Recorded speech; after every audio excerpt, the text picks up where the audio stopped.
High, আমি তানিয়া। আজকে বানাচ্ছি কাতলা মাছের একটি মজার রেসিপি। এর জন্যই কাতলা মাছগুলোকে সবার ফার্স্টে ধুয়ে পরিষ্কার করে নুন হলুদ মাখিয়ে নিলাম। এরপর কড়াইতে সাদা তেল দিলাম ও তারপর মাছগুলো ভালো করে বেশ লাল লাল করে ভেজে নিলাম।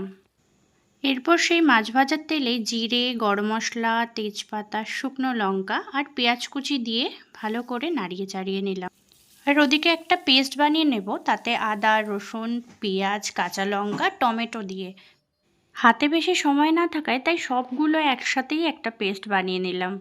তারপর সেই পেস্টটা ওই কড়াইতে ঢেলে দিয়ে ভালো করে কষিয়ে নিলাম এবং তারপরে আগে থেকে ফেটিয়ে রাখা টক দইটা নিয়ে নিলাম। তার মধ্যে পরিমাণ মতো নুন, হলুদ, লঙ্কার গুঁড়ো দিয়ে দিলাম। এটাকে ভালো করে নাড়িয়ে চাড়িয়ে দিলাম। দেখো, টক দইটাও দিয়ে দিলাম। কালারটা দেখেছো কি দারুণ না? তারপরে আরও ভালো করে জল দিয়ে ভালো করে ফুটিয়ে মাছগুলো ছেড়ে দিলাম। তারপরে সব শেষে ভালো করে নাড়িয়ে চাড়িয়ে ধনেপাতা কুচি ওপর থেকে দিয়ে দিলাম অ্যান্ড লাস্টে গরম মশলা দিয়ে দিলাম। ব্যাস রেডি।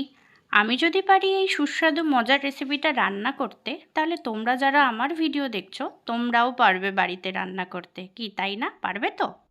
আর হ্যাঁ, তোমরা কিন্তু লাইক কমেন্ট করতে ভুলো না যে কেমন হয়েছে, জানিও কিন্তু। চলো টাটা, কথা হবে পরের ভিডিও।